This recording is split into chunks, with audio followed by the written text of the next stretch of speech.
Chapter 3, New York, Part 1. A few weeks later, I called Lil to catch up. She had gone back to New York, and Abel and the boy were both away shooting movies. I told her about the breakup. No way, me and Abel broke up too. Oh my god, you're kidding.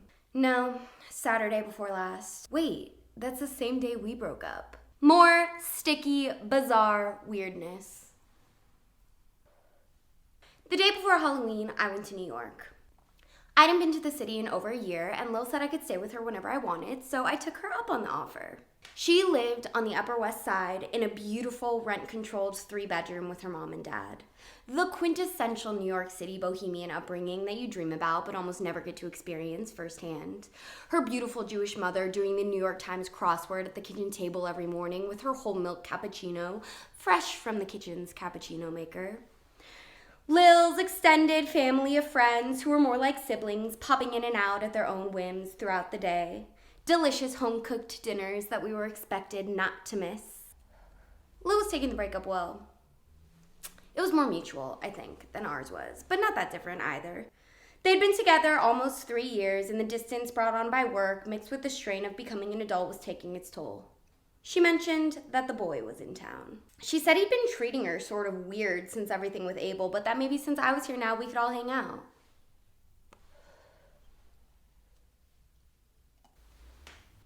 Oh no.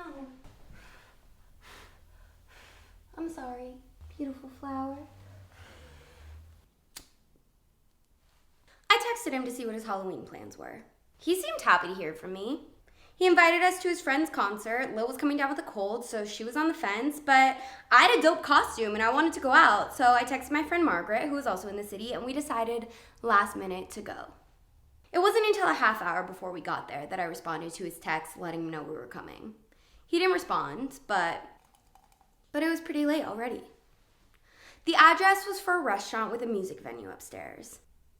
Margaret wore a purple wig, and I was dressed as an unmistakable Dr. Azumi Fujita from Maniac, an obscure-ish Netflix show that should have done better than it did.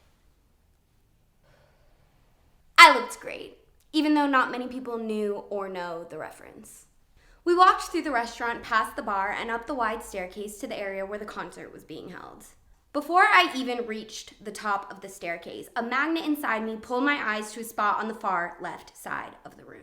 So obscurely placed that I almost had to crank my neck to comply. My eyes immediately locked with the boy's, and then he sharply looked down at the ground. His arm was around a beautiful babe dressed as a princess or something stupid.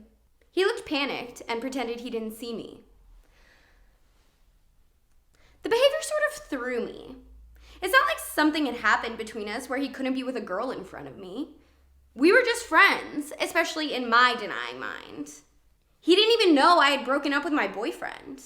The problem with this strange type of connection is that normal societal standards of behavior feel like they don't make any sense. I could feel everything he was feeling, but had no concrete basis for any of it, so I just pretended like everything was normal and I was meeting a friend at a party that he knowingly invited me to because those were the facts. I walked to the center of the dance floor with Margaret, pretending back at the boy that I hadn't yet seen him either, for lack of a better reason than to not be awkward, I suppose. We danced for a moment, and then when he didn't come over to say hello, I mustered up the courage to do it myself. They were in a big group of young hots who you could tell had designated themselves to be the cool kids. Sectioned off in a side corner of the room. He was wearing a blue dress with red lips and eyeliner that matched perfectly with another boy. They were clearly the twins from The Shining. Cute. I could feel even before I made it across the room that his energy was different from the boy I knew. At the picnic with a capital P, he was guarded and mysterious, but the familiarity between us made it feel like we were alone together in the group. With Lil and Abel, he was his true self, wide open, silly, playful, and weird. But here, he was cool. And I didn't know if I liked it. I walked up to him, his arm tightly and awkwardly wrapped around the babe like you do when you're in middle school and not quite comfortable touching other humans yet. Hi! Hey, you came. Yeah, I texted you. Oh, I didn't see it. How's it going? I went in for an awkward hug, still clinging to any semblance of faked normalcy. He unclenched his arm from around her to comply. It's good. You look cool. Is that your real hair? I was wearing a black bob that was pretty clearly a wig. No, it's a wig. We looked at each other. He looked scared. Hi, I'm Billy. I finally introduced myself to the poor clueless babe since he didn't introduce us himself. Hi! She looked even more scared than him and didn't say her name. I looked down at his red nails. Those are cool. Did you do that yourself? Yeah, I just did them in the bathroom. Nice. All right, well, I left my friend over there, so I'm gonna go see what she's up to. Okay, cool. Yikes, what the fuck? I didn't know what that was, but I did not like it. Sure, I didn't tell him that we were coming till last minute, but he invited me. Why was he being so weird?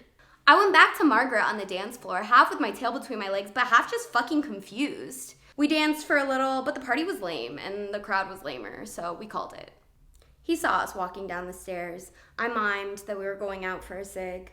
He nodded back. His shining twin asked what my costume was. I told him. He didn't know the reference. We went outside and left. Over the next few days, I was surprised at how bummed I was by the weirdness. The kind of bummed where you can't really pinpoint what it is that's bothering you. I was still in full denial that I had any feelings that weren't platonic toward the boy. It was so nice between us when it was nice.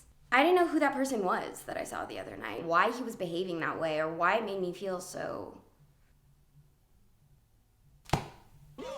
In my head, the beat that's in my head, in my head, the beat that's in my head. Don't bring me a doctor, don't need no ambulance. I'm infected by the rhythm, the beat that's in my head, in my head, the beat that's in my head, in my head, the beat that's in my head. Don't bring me a stretcher, don't tie me to the bed. The only thing that's crazy is this beat that's in my head, in my head, the beat that's in my head.